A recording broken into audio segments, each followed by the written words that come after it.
queridas alunas, tudo bem com vocês? Mais uma aula aqui com a Cássia Iris, prof. Gente, é o seguinte, hoje eu vou começar a minha aula fazendo uma pergunta. Que tipo de sujeito você é? Não sei, só sei que foi assim.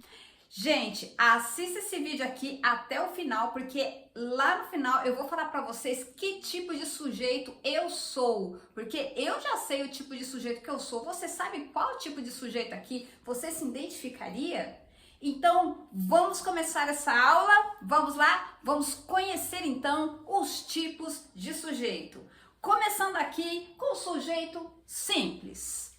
Sujeito simples é um sujeito simples, né? O sujeito simples, ele só tem um núcleo. Na última aula, vocês viram o que é o núcleo do sujeito. Agora, vocês vão precisar dessa informação, ok?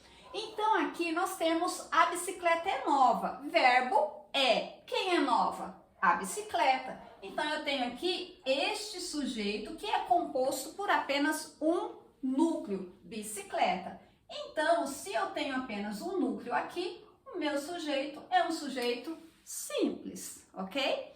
Aí nós temos o sujeito composto. Professor, esse eu sei, professora. Esse sujeito composto é aquele sujeito que tem um posto de gasolina. Não, né, gente? Claro que não. O sujeito composto, ele é composto por mais de um núcleo. Aí sim, composto por mais de um núcleo. Por exemplo, a bicicleta e a casa são novas. O que são novas? A bicicleta e a casa. Aqui eu tenho dois núcleos, dois substantivos. Bicicleta, núcleo 1. Casa, núcleo 2. São as palavras mais importantes aqui dentro desse sujeito. Então, o meu sujeito aqui, ele é sujeito composto, ok? Sujeito oculto ou implícito. Esse aqui, você sabe quem é, mas ele está oculto. Assim, você sabe quem é, mas só está oculto. Por exemplo, comi muitos chocolates. Pelo verbo aqui, comi, se você perguntar pelo sujeito, quem comi muitos chocolates? Só tem uma opção, eu. Então aqui, ó, eu comi muitos chocolates. Então esse sujeito aqui é um sujeito oculto, ok? O sujeito indeterminado, ele é diferente do sujeito determinado. Aliás, nós estávamos falando aqui de sujeito determinado. O sujeito, por exemplo, simples, ele é um sujeito determinado, por quê? Porque ele aparece aqui na oração.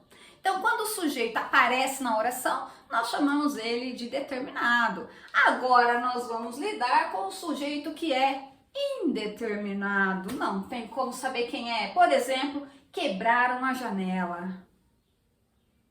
Quem quebraram a janela? Não dá para saber, gente, o verbo na terceira pessoa do plural aqui. E aí você pode tentar adivinhar, mas não vai conseguir achar. Você pode falar, elas quebraram a janela, eles quebraram a janela, os meninos quebraram a janela, os alunos quebraram a janela e por aí vai. Não tem como saber, não tem como saber. É indeterminado. Olha só.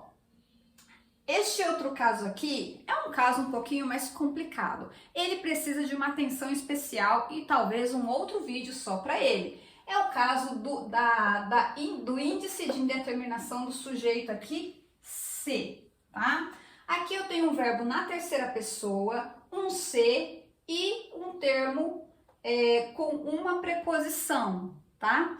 Então, este termo preposicionado aqui, mas esse índice de indeterminação do sujeito, que é o se, mostra que esse verbo na terceira pessoa trata-se também de um sujeito indeterminado, ok? Inexistente. Aqui é uma oração sem sujeito, né, gente? É uma oração O sujeito é inexistente. Não tem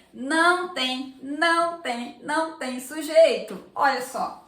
Aqui vai acontecer com os verbos, que são os verbos diferentes. Nós chamamos verbos impessoais. Por exemplo, os verbos que indicam fenômeno da natureza. Choveu muito ontem à noite, trovejou muito ontem à noite, ventou muito ontem à noite. Então, esses verbos que indicam fenômeno da natureza, nós dizemos aqui que esse sujeito é inexistente. Outro caso do sujeito inexistente. Verbo haver no sentido de existir e acontecer, que é este caso aqui. Aliás, deixa eu passar um risquinho aqui. Verbo haver no sentido de existir e acontecer. Por exemplo, há pessoas na sala, existem pessoas na sala. Houve acidentes na rua, aconteceram acidentes na rua. Então, quando o verbo haver, ele indica, né? Ele tem esse sentido, nós dizemos que esta oração aqui não tem sujeito. Outro caso, o verbo fazer. Verbo fazer indicando tempo. Tempo, por exemplo, faz 3 semanas que não a vejo. Tanto é, pessoal, que você não deve falar fazem 3 anos, fazem 5 anos que eu trabalho aqui. Não, tá? Porque não tem sujeito para concordar. Então, ele permanece no singular. Faz 3 semanas que não a vejo, ok? Mas quando que eu vou usar o fazem? Ué, quando o fazem indica realmente uma ação. Por exemplo, as meninas fazem brigadeiro aos sábados. Adoro. Uma vontade de comer brigadeiro, gente, pelo amor de Deus. Mas não dá, né? Não dá pra ficar comendo brigadeiro, não. Vamos lá. Já é meio-dia. Aqui é o verbo ser, mas ele indica a hora, ele indica tempo, datas, enfim. Neste caso aqui também falaríamos que trata-se de uma oração sem sujeito. E agora eu vou dizer que sujeito eu sou. Gente, eu me considero um sujeito composto. Eu me considero um sujeito com vários núcleos, várias funções, entendeu? Eu sou um sujeito composto. Eu não tenho um posto de gasolina, mas eu sou um sujeito composto. E você, coloca aqui nos comentários. Qual desse sujeito você se identificou? Qual tipo de sujeito você é? Coloque aqui nos comentários e até o próximo vídeo. Cássia Iris Prof. Bye, bye!